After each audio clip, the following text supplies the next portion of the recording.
Bismillahirrahmanirrahim.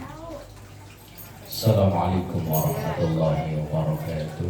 Waalaikumsalam warahmatullahi wabarakatuh. A'udzu billahi minasyaitonir rajim. Bismillahirrahmanirrahim. Alhamdulillahi rabbil alamin. Wassalatu wassalamu ala sayyidina wa maulana Muhammadin wa ala alihi wa ashabihi ajma'in. Amma ba'du.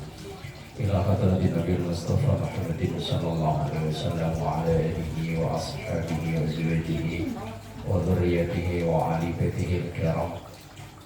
Wa khususnya mu'allif kitab Asy-Syaikh Fadil Muhammad Qasbullah Syaikhul Al-Fatihah. A'udzu billahi minasyaitonir rajim. Bismillahirrahmanirrahim. Alhamdulillahi rabbil alamin arrahmanir rahim maliki yaumiddin. Iyyaka na'budu wa iyyaka nasta'in ihdinas siratal mustaqim siratal ladzina an'amta 'alaihim ghairil maghdubi 'alaihim waladdallin. Amin. Halaman 22. 4 baris dari bawah.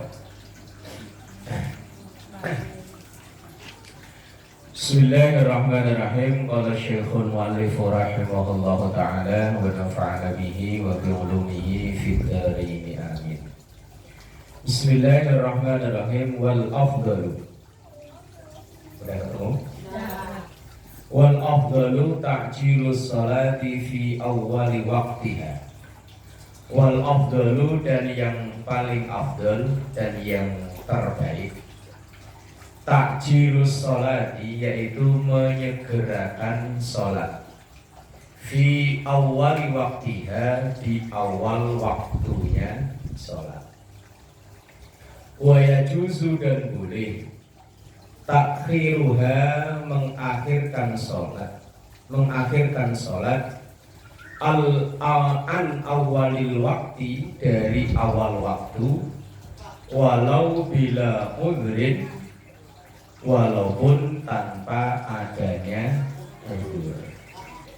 Yang terbaik adalah menyegerakan sholat asal sudah memenuhi syarat dan ketentuannya.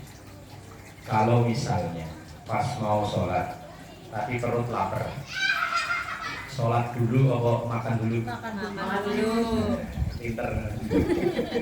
Emang gitu ya. Lah kalau mau sholat ngantuk? Sholat bebesan tidurnya enggak bangun.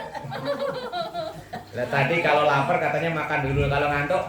Sholat dulu. Takut tidurnya enggak bangun.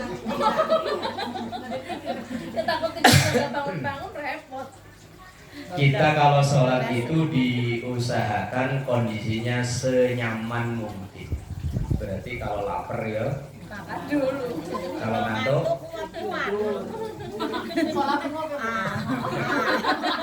ya caranya apa mandi dulu, apa bikin kopi dulu. Lah kalau merem dulu takutnya bablas. Nah, iya. Terus pokoknya kondisinya orang sholat itu senyaman mungkin. Kalau lagi ngopi belum selesai dulu. Daripada penasaran, gosip terbaru belum dengar. Belum diceritain. Pokoknya diusahakan senyaman mungkin ketika saat sholat. Keterangan dalam kitab Bulughul Maram memang begitu. Al-asya qabla al-isya. Asya itu artinya makan malam kalau di situ artinya. Maka dahulukan sebelum sholat isya. Artinya kalau memang kondisinya lapar ya makan dulu. Ya kalau yang lainnya pokoknya diusahakan senyaman mungkin. Makanya orang bangun masjid, bangun mau sholat dikasih kipas, kasih AC, biar nyaman. Biar sholatnya ya itu aja tetap nggak nyaman ya. Cepet-cepetnya assalamualaikum enggak. Waalaikumsalam warahmatullahi wabarakatuh. Apalagi mohon maaf ibu-ibu yang masih tamu bulanan aktif. Misalnya kan tamu bulanan itu bisa diciriin ya. Biasanya datangnya tanggal sekian gitu ya. Nah, apabila kalau pas tanggalnya itu misalnya hari ini umpama Begitu masuk waktu sholat sesegera mungkin, takutnya ditunda-tunda pas mau sholat tamu datang. Begitu nanti seminggu itu sholat yang satu itu kebanyakan lupa. Itu yang repotkan di situ. Wayajuzu dan boleh takhiruha mengakhirkan waktu sholat. Mengakhirkan bukan berarti sampai lewat waktunya, enggak. Maksudnya kalau memang ada hal-hal yang perlu dikerjakan dulu kayak tadi mandi dulu, beres-beres dulu. Walau bila udhrin, walaupun itu tanpa ada udzur. Bisyartin bisyarti ayyazima ala fi'liha, dengan syarat tetap bertekad untuk melaksanakannya qabla khurujil waqti, sebelum habisnya waktu sholat. Misalnya koyo tadi itu mandi dulu, makan dulu, beres-beres dulu, tapi tetap berniat untuk melaksanakan sebelum habisnya waktu sholat. Wa mislu sholati, dan yang semisal dengan sholat.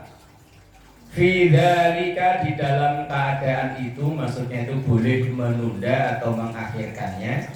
Baqiyatul furudi, fardu-fardu yang lain, al-muwassa'ati, yang waktunya dilonggarkan, kal haji, seperti haji. Apalagi kita orang Indonesia, daftar sekarang juga konon katanya 20 tahun lagi ya. Kalau Budi sekarang udah umur 35 Budi ya?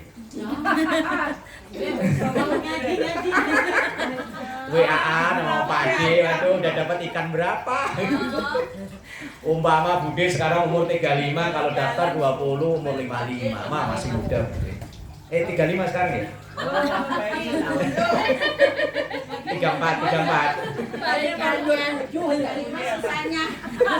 Masih panjang udah Jadi ada ibadah-ibadah yang memang longgar waktunya, berarti ya boleh untuk menunda dengan syarat tadi tidak sampai keluar waktunya. Kalau maghrib, sholat itu kan aslinya waktu habis ketika masuk waktu berikutnya. Zuhur itu habis kalau sudah masuk asar. Asar habis kalau sudah masuk maghrib dan seterusnya, kecuali subuh habis itu kalau sudah matahari terbit, nggak sampai zuhur. Panjang, kelamaan. Walaupun ketika bangun jam 9 ya wis ra apa-apa, langsung sholat zuhur, dikirain masuk duha, tahu-tahu ada kunut. Wajibu dan wajib ala syaksi, kepada setiap orang, inda awali bulughihi, ketika masuk awal usia balik, ayyazima, untuk bertekad ala fi'li jami'il wajibati, untuk melakukan semua kewajiban, wal imtina'i, dan mencegah an jami'il muharramati, dari semua yang diharamkan atau yang dilarang. Setiap orang ketika masuk usia balik, kalau anak ya belum paham ya orang tuanya mengitikadkan bahwa anak ini semoga menjadi anak yang tekun dalam menjalani perintah dan kuat menjauhi larangan. Waman, dan siapapun jahada, yang mengingkari wujub sholati, wajibnya sholat, alaihi, kepada orang tersebut, padahal minal mukallafina, orang tersebut sudah mukallaf, fahuwa kafirun, maka orang itu dihukumi kafir, murtadun, dan murtad. Jadi kalau orang Islam yang sudah mukallaf, sudah balik, usia dewasa, akal sehat, kemudian dia kok tidak sholat tapi masih meyakini wajibnya sholat, ia hanya dihukumi dosa besar.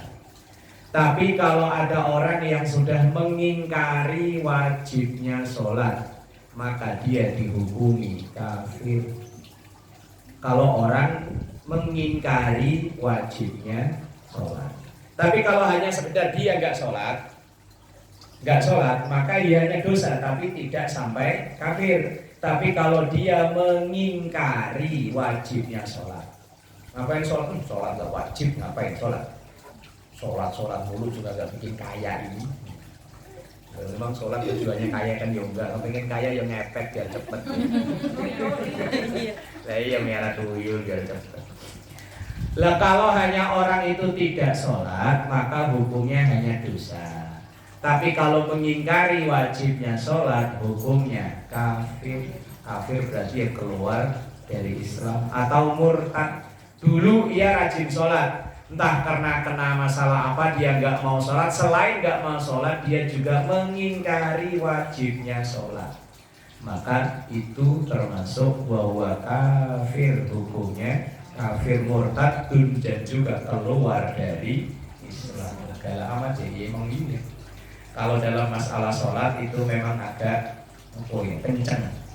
Ya, orang-orang tua dulu kalau mesen anaknya mau merantau apa ya jangan lupa sholat 5 waktu. Wis mau kerja apa terserah lah, yang penting halal. Jangan lupa sholat 5 waktu. Bahkan di situ ada keterangan. Ini penulis kitab ini agak galak ya. Wayu ketalu dan boleh dibunuh. Ini kalau pemerintahan yang memerintah berdasarkan hukum Islam. Kalau kita kan hukumnya hukum Undang-Undang Dasar 45, pakai hukum Pancasila. Illam yarji wayu ketalu dan boleh dibunuh kufron dalam kekufuran. Illam yarji ilal islami apabila tidak kembali ke Islam. Wala yusalla alaihi dan tidak disolatkan. Ini kalau orang ngingkari wajibnya sholat. Tapi kalau orang hanya tidak sholat, ya masih wajib disolati. Tapi kalau ngingkari wajibnya sholat, ini yang repot. Dosanya lebih besar daripada orang yang tidak sholat. Oh, kalau orang mengingkari wajibnya sholat. Wala yudfanu dan tidak dikubur fi kuburil muslimin di area pemakaman orang Islam. Pokoknya dikubur di kuburan yang lain, nggak boleh dikubur di pemakaman Islam. Terharam hukumnya memakamkan orang yang dihukumi tidak Islam di pemakaman Islam. Nah, orang yang mengingkari wajibnya sholat itu tadi kan dihukumi dengan tidak Islam, maka ketika ia meninggal ya tidak wajib disolati dan juga tidak dimakamkan di pemakaman Islam. Agak berat, agak keras penulis kitab ini dalam menyikapi orang-orang yang mengingkari wajibnya sholat. Kalau cuma tidak sholat, ya nggak apa-apa, hanya dia dosa besar aja. Tetapi ketika ia meninggal masih wajib disolati, masih dimakamkan di pemakaman Islam. Walaupun tidak pernah sholat, asal dilihat KTP-nya Islam, wes dikubur di tempat pemakaman Islam. Makanya dulu entah tahun berapa itu ada sekelompok LSM yang mencoba menggugat kolom agama dalam KTP. KTP kita kan ada kolom agama ya, agama Islam. Dan dulu ada yang menggugat bahwa kolom KTP itu sebaiknya tidak dicantumkan kolom agama. Tapi dari orang-orang yang beragama membela kalau kolom KTP itu dihilangkan agama, karena di Indonesia ini kan agamanya macam-macam. Kalau seandainya ada orang meninggal, terus tidak diketahui keluarganya, lah terus nanti kalau orang itu tidak di KTP-nya tidak ada agamanya, ya mau disolatin, dikremasi, apa dibakar, apa kalau Kristen apa? Lah iya. Jadi enggak kalau Kristen apa dinyanyi-nyanyi loh. Lah iya kalau ada KTP-nya kan entah dia sholat kok enggak, yang penting oh Islam ya berarti dimandiin, dikafanin, disolatin, dimakamin, ditaruh di pemakaman Islam. Kalau dia Kristen ya dengan cara Kristen. Kalau dia apa yang dibakar itu? Yo dengan cara itu. Lah kalau kolom KTP-nya hilang, nggak ada. Bingung. Iya bingung kan. Buang laut dan makan ikan ya. Makanya kolom KTP yang dulu entah tahun berapa itu memang pernah ada kelompok LSM yang mencoba menggugat karena katanya membatasi kebebasan bahwa agama itu urusan pribadi. Padahal negara Indonesia ini ya campur tangan dalam hal keagamaan. Wong sampai-sampai kita Idul Fitri ya diumumin pemerintah, Ramadan ya diumumin pemerintah, Lebaran mudik ya difasilitasi pemerintah. Lah kok nggak mau repot. Mau kawin yo mulai dari awal sampai orang cerai yo diurusi sama pemerintah. Nah, iya kan. Fa'il lam yajhad wujubah. Benar ya. Fa'il lam yajhad wujubah, maka seandainya ia tidak mengingkari wajibnya sholat, wa akharaha, dan ia mengakhirkan sholat an waktinya sampai dari waktunya sholat bila udhurin, tanpa ada udhur, bahwa mukminun, maka ia tetap menjadi seorang mukmin. Selama ia tidak mengingkari wajibnya sholat, walaupun sholatnya itu molor-molor, maka tetap ia dikategorikan sebagai mukmin. Tapi fasikun, fasik itu artinya seorang mukmin yang membuat dosa. Lakinnahu, akan tetapi yuktalu, boleh diberi peringatan bisyurutin, dengan syarat-syarat mazkuratin yang disebutkan fil mutawwalati, dalam keterangan yang sangat panjang. Artinya dalam hal ini yaitu ketika kita seorang mukmin, seorang muslim yang menunda-nunda sholat sampai batas waktu yang ditentukan, tetap mukmin tapi hukumnya fasik. Fasik itu seorang mukmin yang berperilaku atau melakukan dosa. Wala tasbutus sholatu wallahu a'lam bissawab.